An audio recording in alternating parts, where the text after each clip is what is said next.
శ్రీమాత్రే నమః. సద్గురు జ్యోతిషాలయం డిసెంబర్ 2025 ఆంగ్ల నూతన సంవత్సరంలో ఈ 2025లో ఆఖరి నెలగా అని చెప్పుకోవచ్చు. ఆంగ్ల సంవత్సరంలో ఆఖరి నెల డిసెంబర్ 1 నుండి డిసెంబర్ 31 వరకు ఈ నెలంతా కూడా ఈ ద్వాదశ రాశులకి ఎలా ఉన్నాయి, రాశి ఫలితాలు ఎలా ఉన్నాయి, ప్రతి ఒక్కరికి కూడా జాతకం అంటే ఒక నమ్మకం. నాకు ఈ నెల వ్యాపారం ఎలా ఉంటుంది, ఉద్యోగం ఎలా ఉంటుంది, నాకు ఆర్థికంగా ఎలా ఉంటాను, నా కుటుంబం ఎలా ఉంటుంది, ఇలాంటి ఎప్పటికీ ఒక కన్ఫ్యూషన్స్తోనే అందరూ ఉంటూ ఉంటారు. ఇది ప్రతి ఒక్కళ్ళు కూడా గోచార గ్రహస్థితులు అన్ని వర్గాల వారిని దృష్టిలో పెట్టుకొని గణించి చెప్పడం జరుగుతుంది. ఇప్పుడు చెప్తున్నట్టు ఈ జాతకం మీ యొక్క వ్యక్తిగత జాతకానికి ఒక 30 నుంచి 40% మాత్రమే వర్తిస్తుంది. మీ యొక్క date of birth, time of birth ద్వారా మీరు తెలుసుకుంటే సంపూర్ణమైనటువంటి జాతకం అప్పుడు సంపూర్ణ జాతకంగా ఉంటుంది. మళ్ళీ చెప్తున్నాను, ప్రతి ఒక్క ఎపిసోడ్లోనూ చెప్తూ ఉంటాను నేను, జాతకం పడుతున్న వర్షానికి ఒక గొడుగు మాత్రమే కానీ జాతకం జీవితం కాదు. మీరు మిమ్మల్ని నమ్మండి, మీ నమ్మిన దైవాన్ని నమ్మండి, అయ్యప్ప స్వామి గారు నమ్మండి, అన్ని రకాలుగా మేలు జరుగుతుంది.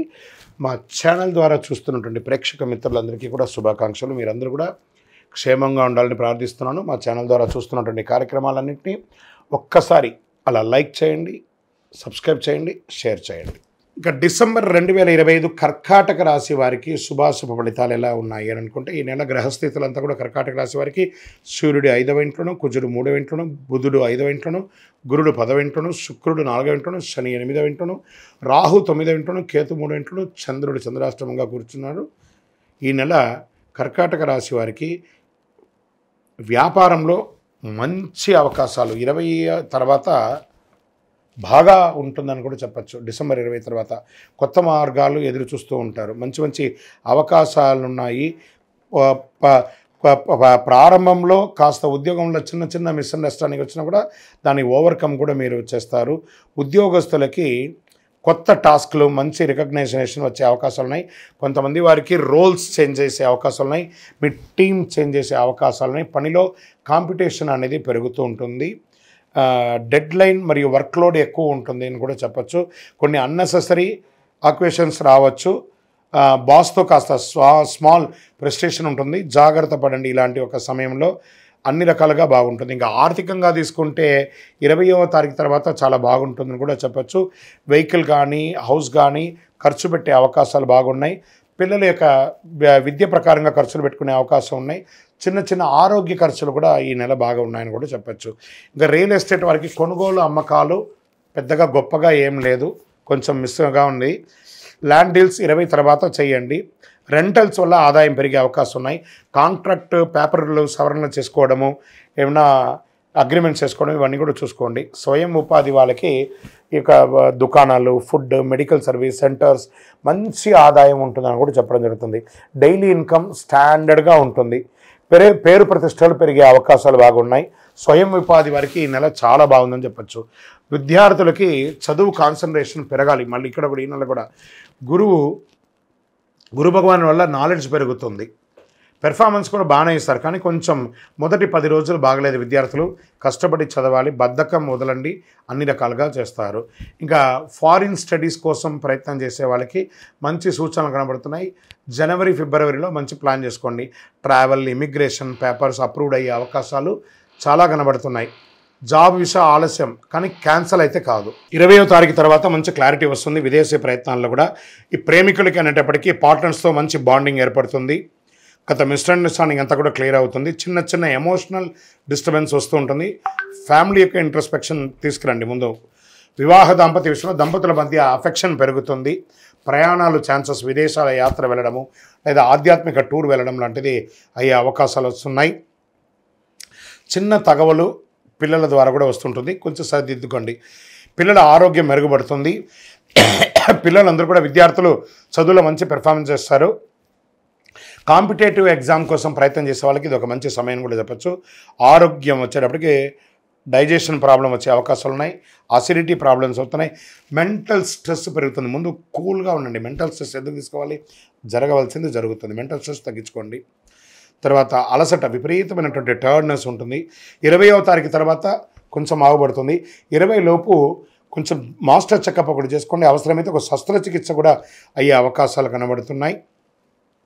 మీ లక్కీ నెంబర్ 3, తూర్పు దిశ ప్రయాణాలు మీకు కలిసి వస్తుంది. Blue colour and black colour ఎక్కువ వాడడానికి ప్రయత్నం చేయండి. ఈ నెల మీరు పఠించవలసినటువంటి మంత్రం ఓం చంద్రాయ నమః అని చెప్పి 108 సార్లు చేయాలి. శివుడికి అభిషేకం చేయాలి. మీ యొక్క వయస్సు ఎంత ఉందో అన్ని దీపాలని వెలిగించాలి. మీ యొక్క ఇష్టదైవం కులదైవం యొక్క దేవాలయంలో ఈ నెల మీకు చంద్రాష్టమి 24/12/2025 7:46 నుండి 27/12/2025 3:10 వరకు చంద్రాష్టమి ఉంటుంది. మీకు అందులోనూ గత మార్చి వరకు మీకు అష్టమ శని ఉండడంతో అవన్నీ కూడా తొలగిపోయి ఇప్పుడు ప్రశాంతంగా ఉంటారు, అద్భుతంగా ఉంటారు. ఇంకనూ మీ యొక్క వ్యక్తిగత జాతకం తెలుసుకోవాలనుకున్న వాళ్ళు మీ యొక్క పేరు, date of birth, time of birth, place of birth మా నంబర్ 9007777149కి వాట్సాప్ చేయండి.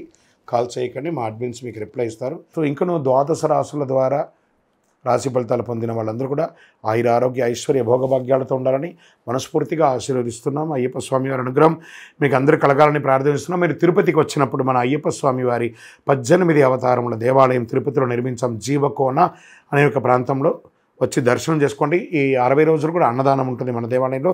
తిరుపతికి వచ్చినప్పుడు మధ్యాహ్నం ఒక రోజు మన దేవాలయంలో భిక్ష ఆతిథ్యం స్వీకరించండి. అందరూ వచ్చి విజయవస్తు మీకోసం ప్రార్థన చేస్తూ ఉంటాం. చంద్రమౌళి వెంకటేష్ శర్మ. శరణమయ్యప్ప. అయ్యప్ప భక్తులందరికీ కూడా ఈరోజు ఒక విశేషమైనటువంటి మెసేజ్తో రావాలని ముందుకు వచ్చాము. రానున్న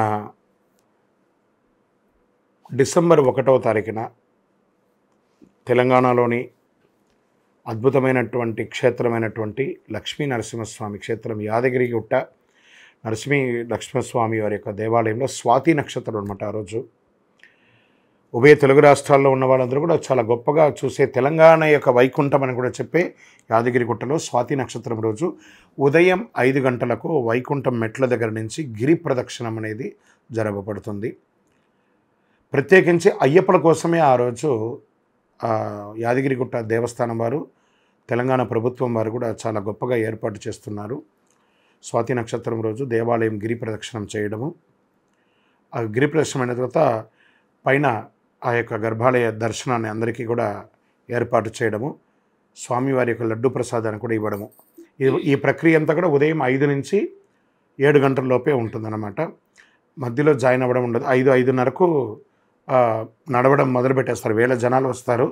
ముందు ఆ వైకుంఠం మెట్ల దగ్గర ముందు స్వామివారి యొక్క నామస్మరణ మోగించుకుంటూ చక్కగా చేయడం. స్వాతి నక్షత్రం రోజు ఎవరైతే ఆ గిరి ప్రదక్షిణం చేస్తారో వారికి ఏ విధమైనటువంటి నరదృష్టి ఉన్నా పోతుంది. ఒకటి, ఏ విధమైనటువంటి ఆర్థికమైనటువంటి మానసికమైనటువంటి కుటుంబ సమస్యలు ఏదైనా ఉన్నా కూడా తొలగుతుంది. గర్భదోషం ఉన్నా కూడా సంతానం లేని వారికి ఇది తొలగుతుంది. వివాహం కాని వారికి ఎన్నో రకాలుగా ఇబ్బంది ఉన్న వాళ్ళకి తొలగుతుంది. గిరి ప్రదక్షిణం ఆ యొక్క లక్ష్మీ నరసింహుడు, యోగ నరసింహుడు, ధ్యాన నరసింహుడు, ఇలా గండవేరుండ నరసింహస్వామి, ఇంతమంది పంచ నరసింహులు ఉన్నటువంటి ఒక గొప్ప క్షేత్రం అది, స్వయంభూ క్షేత్రం.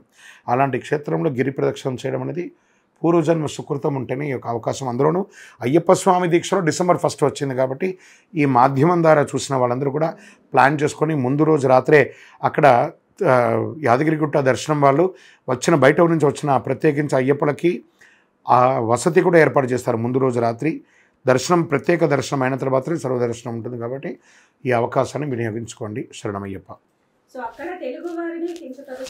ఎవరు రమ్మన్నారు మిమ్మల్ని? ఫస్ట్ మిమ్మల్ని ఎవరు రమ్మన్నారు? తెలుగువారు అని మీరు ఎందుకు చెప్తున్నారు?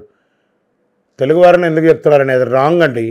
అసలు అది కొంతమంది ఆ ఫోన్లు పెట్టుకొని ఈ డ్రామాలు చేస్తున్నారు. చేయకండి. చాలా భక్తిగా వచ్చే భక్తుల యొక్క మనోభావాన్ని మీరు పెట్టే వీడియో ద్వారా బాధపడుతున్నారు.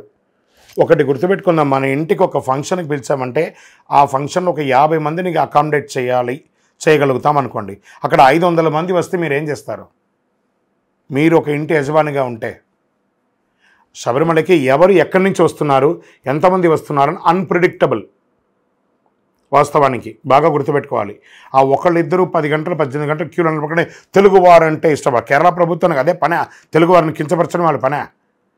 అయితే తెలుగు తమిళ్ భాష ఇది విభేదం చేస్తున్నారని, మనలో ఉన్నటువంటి కొంతమంది వాళ్ళు మీడియా ఫోకస్ అవ్వడానికి కోసం తెలుగు వారు తమిళ వారు అని చెప్పి ఫోకస్ చేస్తున్నారు. ఇలాంటి మాటలు ఇలాంటి వీడియోలు పెట్టకండి. అలాంటి వీడియోని ఖండించి బ్లాక్ చేయండి. చాలా తప్పు. శబరిమల ఒక పవిత్రమైనటువంటి క్షేత్రం, అది భక్తులు పెరుగుతారు, జాతర ఉంటుంది. ఆ జాతర సమయంలో ఇబ్బందులు ఉంటాయి, పడాలి. మీరు ఇష్టపడే కదా వెళ్ళారు, అప్పుడు ఆ ఇష్టాన్ని అనుభవించండి. అక్కడ మీరు రాగానే ఉన్న రాజమర్యాదకి పెళ్లి భోజనానికే వెళ్ళారు, మీరు రండి కూర్చోండి, చైర్ వేయండి, మీకు భోజనం పెట్టండి, బఫెట్ ప్లేట్ ఇస్తామంటారా? మంచినీళ్ళు కూడా దొరకని ఘోర కీకారణ్యం అండి అది. అక్కడ తిరువాంకూరు దేవస్వం బోర్డు వారు మరియు సెంట్రల్ ఫారెస్ట్ వారు అన్ని ఏర్పాట్లు చేస్తున్నారు. వాళ్ళతో పాటు police department, health department, PW department, defence వాళ్ళు, హెల్త్ వాళ్ళు ఎంతమంది పనిచేస్తున్నారు అనుకున్నారు మీకోసం. కాబట్టి ఇతరుల గురించి మనం తప్పు చెప్పడం చాలా ఈజీ, కానీ దానివల్ల వెనక వచ్చే వాళ్ళందరూ కన్ఫ్యూజ్ అవుతున్నారు. ఫస్ట్ ఇలాంటి నెగిటివ్ క్వశ్చన్స్, నెగిటివ్ ఆన్సర్స్ని దయచేసి ఏ ఛానల్ వారు కూడా ఎంకరేజ్ చేయకండి. వీలుంటే మన ఆధ్యాత్మికాన్ని, హిందుత్వాన్ని పెంచే మంచి విషయాన్ని మాత్రం చెప్పండి. తెలుగువారు గొప్ప, తమిళియన్స్ తక్కువ, మలయాళీ గొప్ప, ఇవన్నీ లేదు. మనమందరం భారతీయులం. నేను కూడా చూస్తాను 2-3 వీడియోస్ అదే వైరల్ అవుతుంది. ఓ వారం నుంచి ఒకడే మాట్లాడుతున్నారు, తెలుగు వాళ్ళంటే తక్కువ. ఏం తెలుగు వాళ్ళని తక్కువ అంటే మేము పేరు మీద ఏమన్నా నేను తెలుగు, నేను తమిళ్, నేను మలయాళం ఏమన్నా అక్కడ బోర్డు వేసుకొని పోతున్నారు శబరిమలకి ఎవరన్నా? అందరూ నల్ల బట్టలే. ఎక్కడ చూసినా నీవే అయ్యప్ప, ఎవరి డ్రెస్సు చూసినా నలుపే. ఇంకా ఇక్కడ భాష ఎక్కడ ఉంది, ఊరెక్కడ ఉంది, తెలుగు అది ఇవన్నీ ఉన్నాయి. ఇవన్నీ అబద్ధపు మాటలు. ఎంటర్టైన్ చేయకండి. శబరిమల అద్భుతంగా ఉంది. స్వామివారు మీకోసం ఎదురు చూస్తున్నారు చిరునవ్వుతో, అనుగ్రహంతో. సంతోషంగా వెళ్ళిరండి, దర్శనం కూడా జరుగుతుంది. శరణమయ్యప్ప. లేదండి, ఆంధ్రానే కాదండి, ఎక్కడ 18వ బడి ఉన్నా, సాక్షాత్ 18వ బడి ఎక్కడ ఉంటే అక్కడ శబరిమలకి వెళ్ళిన వాడు మీ నియర్ బైలో ఉన్నటువంటి 18 మెట్లలో ఎక్కి శబరిమలలో శబరిమలలాగా ఇరుముడి ఇవ్వచ్చు. ఇప్పటికీ కొన్ని దేవాలయాల్లో లక్షల ఇరుముళ్ళు, వేల ఇరుముళ్ళు ఇస్తూనే ఉన్నారు, జరుగుతుంది. అది కొత్తగా ఏం కాదు, గత 25 ఏళ్ళుగా నడుస్తుందండి. శబరిమలకి వెళ్ళలేని వాళ్ళు నియర్ బై దేవాలయాల్లో ఇస్తున్నారు. శరణమయ్యప్ప. మనం పూర్వ వీడియోలో కూడా చెప్పుకున్నాము, 18 మెట్లు అంటే అయ్యప్ప స్వామివారి 18 అవతారాలు ఉండి ఆ యొక్క స్వామివారు మెట్లు ఎక్కలేక దేవతలు 18 మెట్లు ఎక్కి ఇలా చూపించింది. దీన్ని ఫోకస్ చేయండి. ఈ మెట్లు ఒకరిపై ఒకరు ఎక్కి పడుకొని స్వామివారి చుట్టి పాదాన్ని మోపి తన యొక్క యోగపీఠం, శ్రీచక్ర యోగపీఠాన్ని ఈ మెట్ల ద్వారా ఎక్కి ఇక్కడ కూర్చున్నారు. కాబట్టి ఇది 18 మెట్లు. 41 వ్రతం ఉండి ఇరుముడి మోసుకొని వచ్చిన వాళ్ళకి మాత్రమే ఈ మెట్ల మీద అర్హత. అదే ఈ 18 మెట్లు. శరణమయ్యప్ప. అన్ని దేవాలయాలకు వెళ్ళచ్చు, వెళ్ళకూడదని ఎక్కడన్నా రూల్ ఉందా? ఇవన్నీ కూడా కొంచెం అన్య మతస్థులు చేసే చిన్న చిన్న ప్రచారాలని మీరు అట్రాక్ట్ అయ్యి ఇవన్నీ కూడా మీరు మీడియా ద్వారా అడుగుతున్నారు, అందరూ చూస్తున్నారు. బ్రహ్మాండంగా వెళ్ళొచ్చు. మీరు భోజనం చేసేటప్పుడు నేను పచ్చడి పెడతాం, ఫస్ట్ కర్రీ పెడతాం, సాంబార్ పెడతాం, మజ్జిగ పెడతాం. మీరు పచ్చడి మొదటి పెట్టారు కాబట్టి నేను పచ్చడి తింటానంటారా? సాంబార్ తినరా, పప్పు తినరా, మజ్జిగ తినరా, చారు తినరా, స్వీట్ తినరా, పాపడ తినరా? ఒక తిండికే భేదం లేదు, దేవుడికి భేదం ఏంటండి? శరణమయ్యప్ప.